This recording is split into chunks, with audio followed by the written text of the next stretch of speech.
morning, and welcome to Meet the Author by Author Event Network. Today we're welcoming one of our newer authors to the network, Keith Madsen. And welcome, Keith. How are you today? I am doing well. I'm enjoying the day so far. Excellent. Well, this is a time to relax and have a little bit of fun. Absolutely. Now, you're a newer member to the network. That's What's been your experience in joining the network so far? I think it's been really good to be able to connect together with other authors and to be able to get out into the areas of Seattle that have all these fairs and to be able to talk to people about my book. That's what I love to do, to talk to people about my book.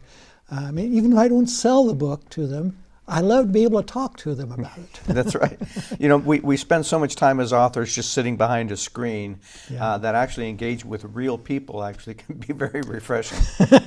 Well, yeah, you have to engage in real people in order to write, actually. And it's surprising how some authors aren't very good at that. Yeah. Well, tell the audience, what inspired you to become an author, and what genre do you write? I write in different genres in many ways. I don't write thinking of genre. Mm-hmm. I write thinking of a story. And then later I think, well, what genre does this fit into? Quite often what I do is I combine adventure stories with romance. And also with stories that dare to believe that the world can be better than it is. Oh, wow, that is pretty daring. That's daring. You don't watch very much news, then, I take it. I believe that in spite of the news. I watch quite a bit of news, and that's part of what inspired me to become an author. Mm-hmm. Because I want to address those situations that I see. People in our day and age are just hungering for hope. Yeah. And because they see all around them things that look pretty ugly. And so the books that I like to write books that bring hope, mm-hmm. and bring the sense that an individual can make a difference in the world. Mm-hmm.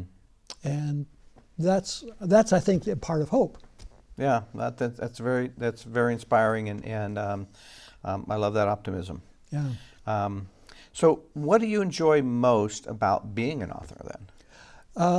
I enjoy most seeing the characters that I'm creating come to life. Mm-hmm.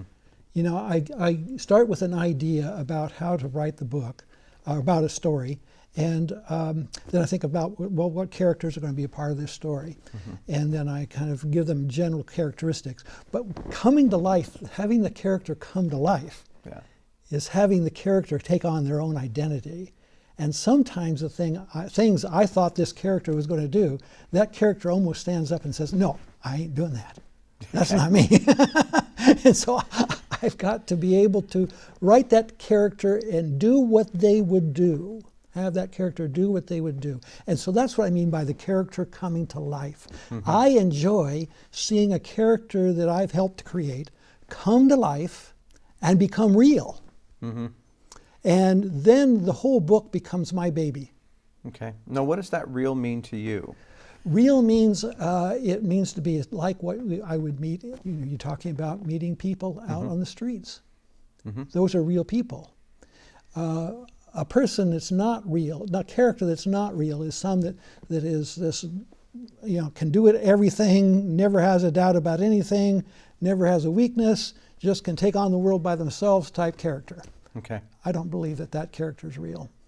And I like when somebody reads one of my books, I like it when they say, hey, that person in many respects is like me. Mm-hmm. Mm-hmm. And their struggles are like my struggles.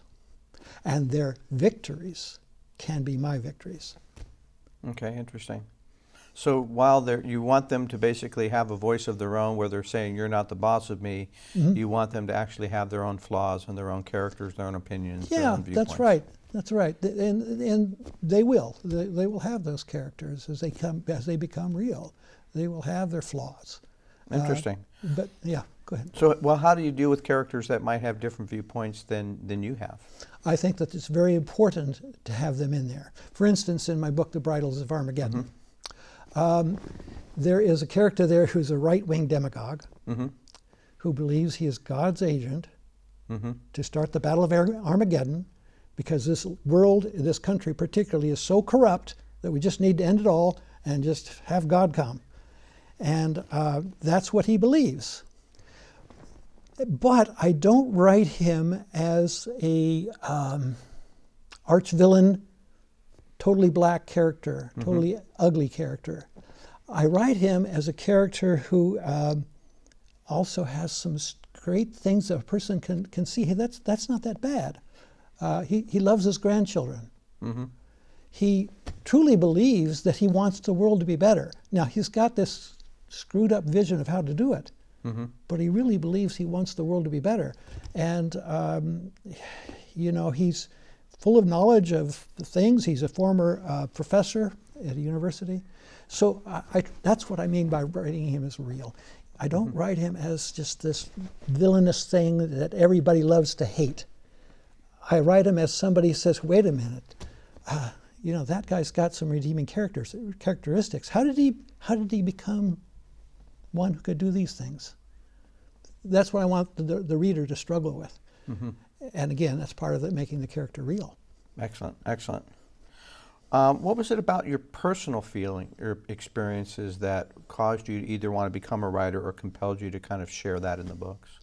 Yeah, well, I've always been good at writing. I mean, my teachers always affirmed my ability to write. And I've always had an imagination.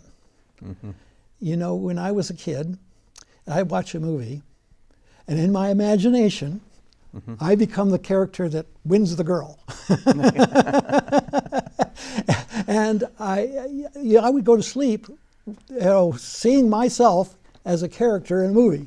You know, living it out, and I would be this, or else I'd be a baseball player. I sway back and forth between those two things. One of the two. I was going to be a baseball player, or a baseball player who wins the girl. Yeah. There you go. That was always the case. The baseball player that wins the girl. I think they made a movie about that. because he hits 80 home runs in 1 year, and bats 400, and all this. So yeah. That was my imagination. So, you know, making stories was something that I've been doing really quite young. But the stories that I've made as an adult really more have to do, like I said, with people who look at the world and they get, you know, upset about some of the things that are happening, but then they find hope and they find that they can make a difference in the midst of those things. You've mentioned making a difference a couple times. I want to kind of side trail into that about, in what ways do you feel that individuals can make a difference? And I know this isn't specifically about your books, and maybe you want to draw the correlation. Yeah. What are some of those examples of how you think people can make a difference today? Well, at a very basic level, I'm a retired minister, and one song that was always sung in my church was "Light Up the Corner Where You Are." And that's, I think, part of what a person can do to make a difference, to shed a light in the corner where they are. They can't do always the whole world.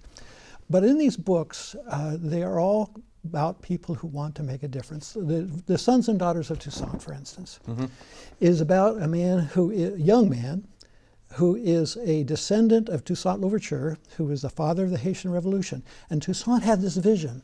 He had a vision where Haiti was going to become a country that was led by all races, not just black people, not just white people, but blacks and whites and mulattoes, all working together as one and having a prosperous country. Whereas before, it was the wealthiest country in the Western Hemisphere, but it was built on slavery. And so he had that vision of it becoming this prosperous place led by different races. Well, look at Haiti now. Didn't turn out that way. Didn't turn out that way. And it's because a lot of things happened in between that weren't Haiti's fault necessarily. But there's a descendant of his in this story who feels, hey, I look around and I see this ugliness around me, and I want to revive that vision. I want to revive that vision. And he looks around for people to help him because he knows he can't do it by himself. And so that's making a difference in the world. Margaret Mead once said, never doubt that a small group of committed citizens can make a difference in this world, because that's the only thing that ever has. And that's what he finds. He finds a group around him to make a difference in Haiti. Not to go and have all the other countries heal Haiti or, take over the whole process, but for other Haitians to rise up and say, we can make a difference. We can revive this vision. Okay. That's making a difference. Searching for Eden. This is about a man who loses his daughter to cancer. Oh, okay. Right at the beginning of the story, and people tell me, "Oh, you can't have such a sad things happen at the beginning of your story. People don't like that." Well, maybe they don't, but I think of books like Les Miserables. There's a lot of sad things happen, but it's a story of hope, and that's the same thing with Searching for Eden. So just before she dies, she's talking to him, and he's at her hospital bedside. And she talks about the story of the Garden of Eden, how she loves that story, and she wants her dad to read it to her. And she loves it because, one, she loves gardens, and two, because of the beauty of the story. Yeah. And so after she dies, he's in despair. And he says, I'm going to go looking to see if I can actually find the Garden of Eden. Mean the physical archaeological? He's thinking at that time, the physical archaeological place. And he gets an archaeologist to go with him to Iran and Iraq and Bahrain and Syria, and to go to these places where it's anything but the Garden of Eden. Yeah. But that is where, historically, if the Garden of Eden ever really existed, it was somewhere around there. If it ever did. So he goes looking for that. But what he ends up doing is turning that physical search into a spiritual search. And I don't mean by that just a religious thing. Some people, when you hear spiritual and religious, they think they're the same. No, they're not. No, they're not. Right. They're not the same thing. It's a search for the story of the Garden of Eden says that life was good. And what he's wrestling with is, can life still be good for me? And that's what a lot of people today, when they have losses, struggle with. Can life still be good? And that's his search. And he gets together with other people with similar searches. And it's like the Wizard of Oz, Little jaunt to find the Emerald City. And they are becoming a team that are supportive of each other in their search for this, whatever it is inside of them. So that makes a difference for him. But in the end, it makes a difference for the world, because people hear about his story, and he communicates with this leader of Iran who has feelings similar to his, who doesn't want his children to die from American bombs. Yeah.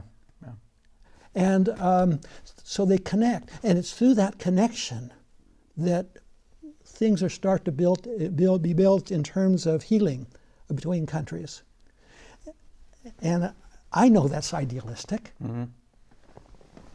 but I don't think change can happen without a little idealism to lead us, to give us a vision of something that can be better. Yeah. So that's what I try to do with this make a difference issue. Well, excellent. Now tell us a little bit about I wanted to ask you about your books anyway, so tell us a little bit about The Bridals of Armageddon. The Bridals of Armageddon. Yeah, I wrote this because I was raised as a Christian, and in a really kind of initially a fundamentalist Christianity. And it had to do with Armageddon and the end of time and God coming back and just laying his wrath on everybody. And there's a lot of people today that believe that. A lot of people that believe that that's what happens. And you can see it in the interactions among some of the religious leaders of the far right, that they believe that that's going to happen. So this is a guy who believes that.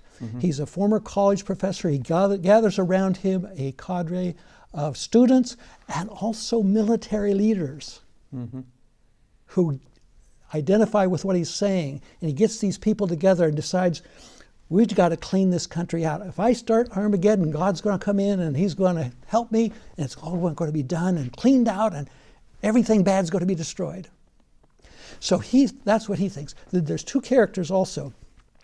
One is Drew Covington, who is a conservative journalist. And he starts out with some of the same ideas as E.J. Conrad, this fundamentalist guy. He starts out with some of the same ideas about what needs to be changed in this world.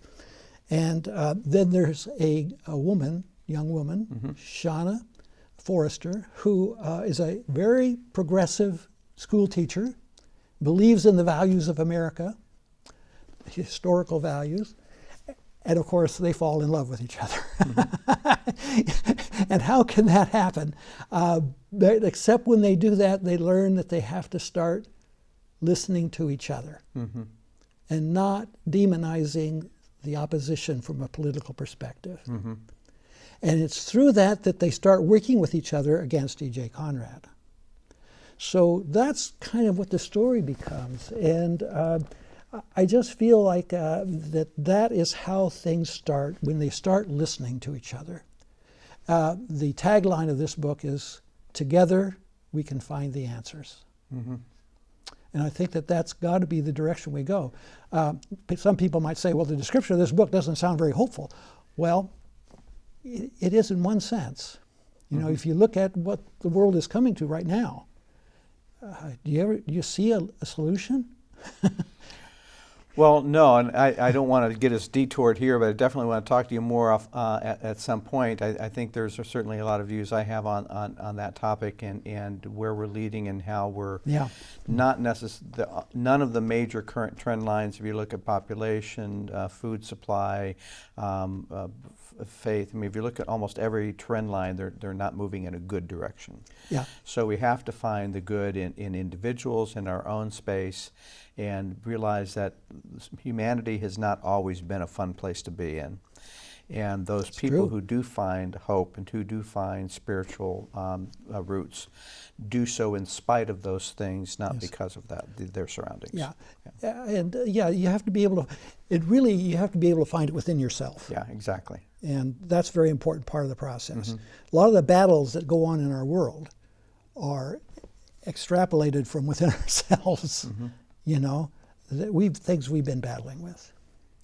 And but anyway, I do feel that listening and working together with others is a very important part of finding solutions to the issues that are ripping us apart. Certainly from an internal perspective, in terms of being able to find peace with that scenario.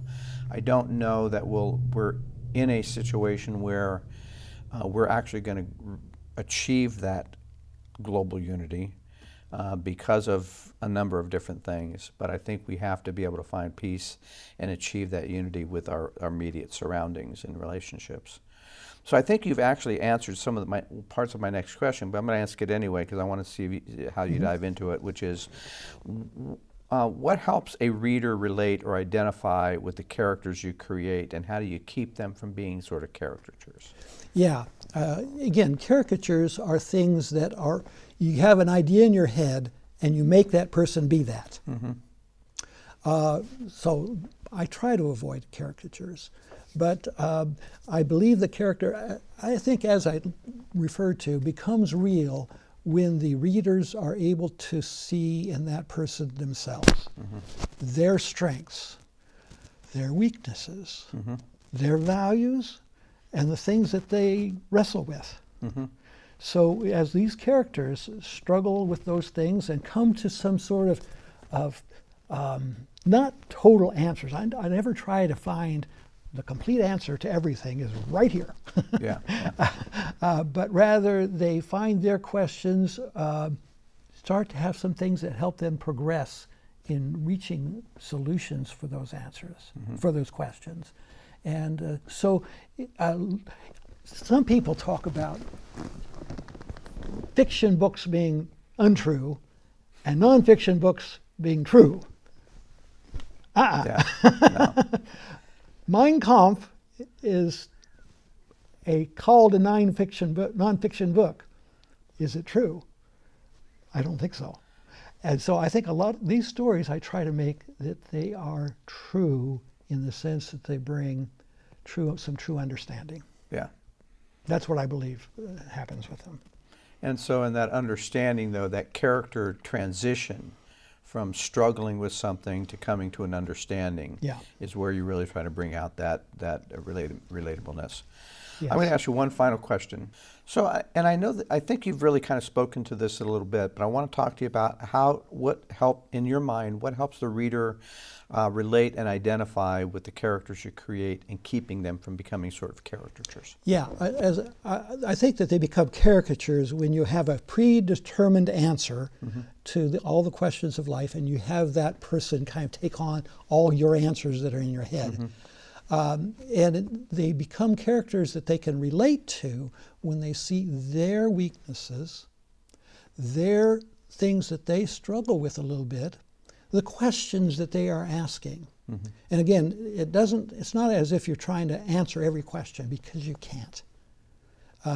But you can help them to come to a greater satisfaction as they wrestle with those questions by coming to some understandings. And I think that as they see the characters come to those understandings and make progress, at least, that helps them to make progress. So in a sense, a novel is true. It is true in that it brings a truth. Nonfiction is not necessarily true, because like Mein Kampf is something written by Adolf Hitler. It's considered to be nonfiction. I will affirm it is not true. Okay, so nonfiction can be false, but fiction is true when it brings truth to the reader. Okay, excellent, excellent. And as a fiction writer, I believe that as well. That you can bring a lot more thought-provoking scenarios. You can bring a lot of truth by illustrating, by bringing your characters through that and allowing your reader to basically find their own path in that, their own true path in that. Yeah. I want to ask you one final question, which is tell me a little bit about your process in writing a book. Do you spend time every day? Is it at the same time? Do you have a regular process? Is it more? Tell us a little bit about your process. Yeah, that's a good question. The process often starts at 3 o'clock in the morning. I can't get to sleep. And things start to run through my head. What ifs? Shel Silverstein wrote a poem called "The What Ifs." These what ifs are dancing inside my head.